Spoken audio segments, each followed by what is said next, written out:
Greetings, nerds. My name is Jules Nerdy, so hi. And long time no see. I know I haven't uploaded any content for any of the Jules Nerdy channels. The last thing I uploaded was that one cooking video.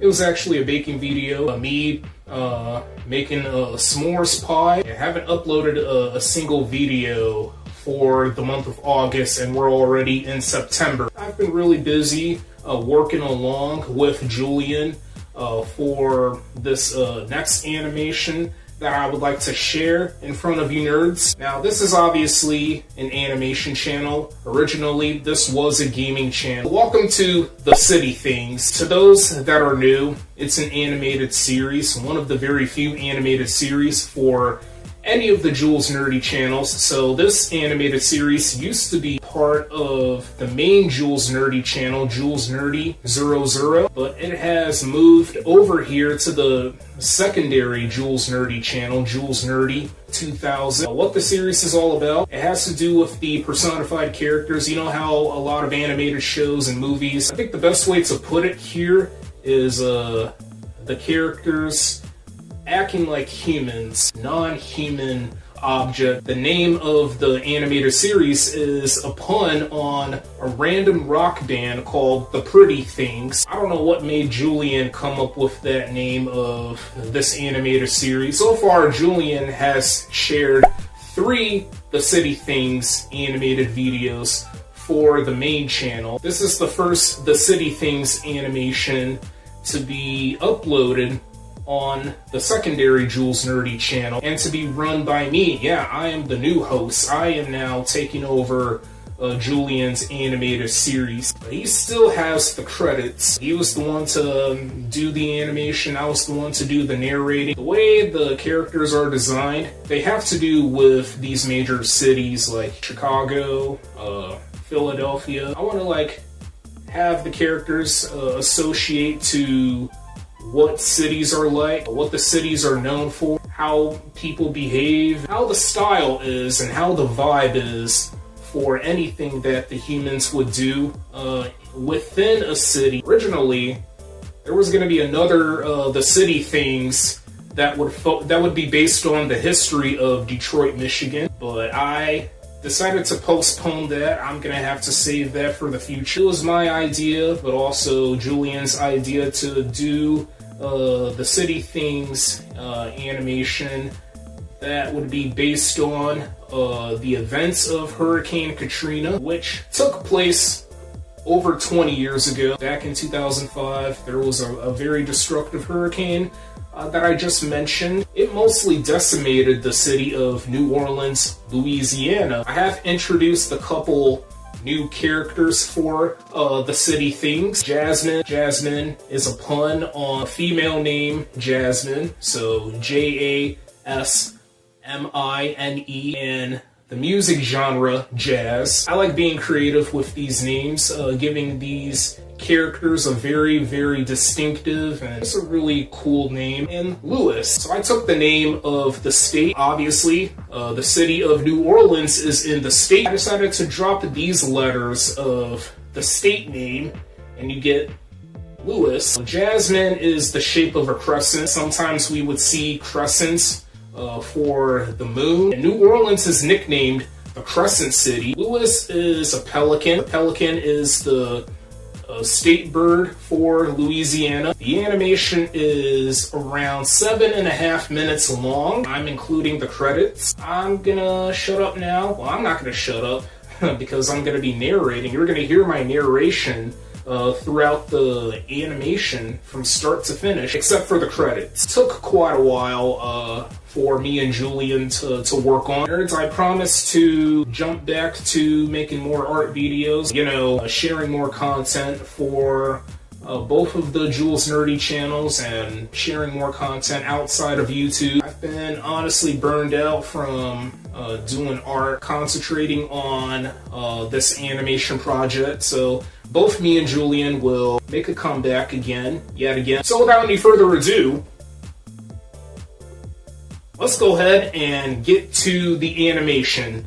The City Things Hurrycane. I forgot to mention, Hurricane is a pun on the word hurricane and the word hurry. People watch the news and they are experiencing an upcoming hurricane that will affect their area. They would be told to evacuate as soon as possible, usually immediately. Okay, regardless, nerds, I hope you enjoy this animation.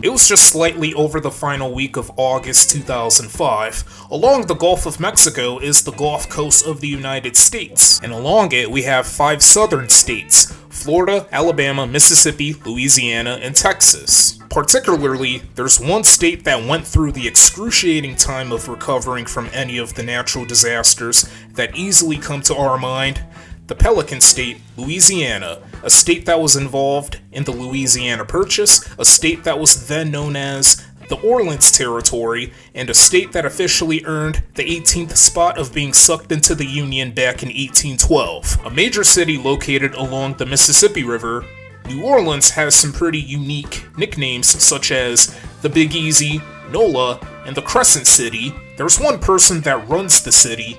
Meet Jasmine, a jazz-obsessed crescent. She was in her office on her laptop working until she started seeing news reports about a tropical storm that will soon make its way to the Gulf Coast region. The storm started as a combination of a tropical wave and portions of Tropical Depression 10 not too far from the Lesser Antilles back on the 19th. A few days after that, the Tropical Depression jumped to the next even number as it reached the southeastern Bahamas. The tropical storm was called Katrina. Not Katrina and the waves. We're not walking on sunshine here, instead we're walking on an incoming storm. Although it's coincidental that a natural disaster with an attractive name that begins with K occurred, waves are found on water, and we have a rock band. Back to the previous subject, Katrina built sufficient muscles to become a hurricane before she gave the Sunshine State an unwelcoming visit. Florida threw rocks, lampposts, and even palm trees to fight off Katrina, temporarily weakening her. With Katrina being scared off, she makes her entrance to the Gulf of Mexico to resurrect those intense muscles. Meanwhile, Jasmine started to feel concerned that Katrina might give Louisiana an unwelcoming visit also. She continued tuning into the reports about Katrina until an unexpected phone call was made.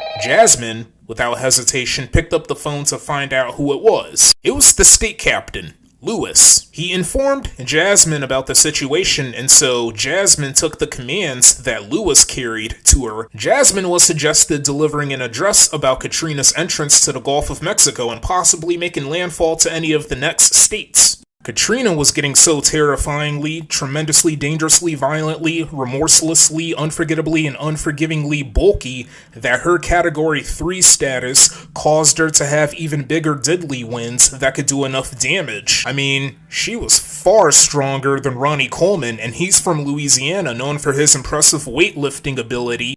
Forgive me for making a joke about a popular bodybuilder. Katrina's intensification became a bigger nightmare for the Gulf Coast region because she upgraded as a Category 5 hurricane. Jasmine found out and delivered the address to the residents in the city and in the surrounding area. Many of those were lucky to earn their tickets to dipping, and some were not too lucky to earn those tickets. Instead, those residents were given tickets to see the Saints play at the Superdome before Katrina could fudge it up.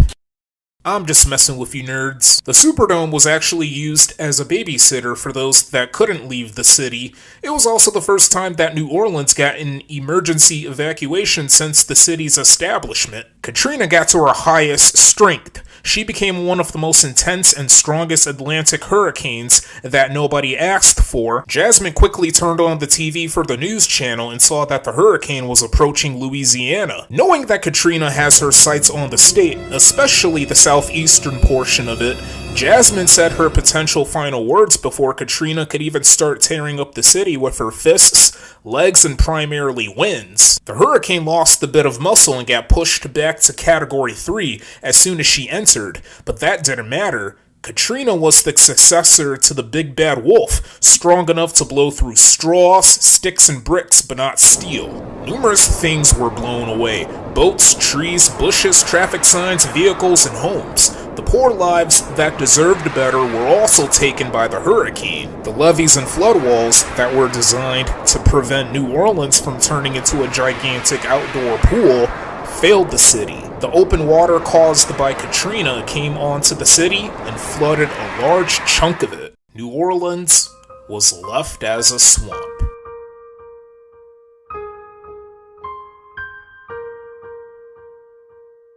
Katrina continued with the damage elsewhere, remaining in the Category 3 status near the state border of Louisiana and Mississippi, up to the point where she started losing her muscles when she entered other U.S. states and a portion of Canada. Finally, she vanished completely, cause she couldn't handle the colder environment any longer.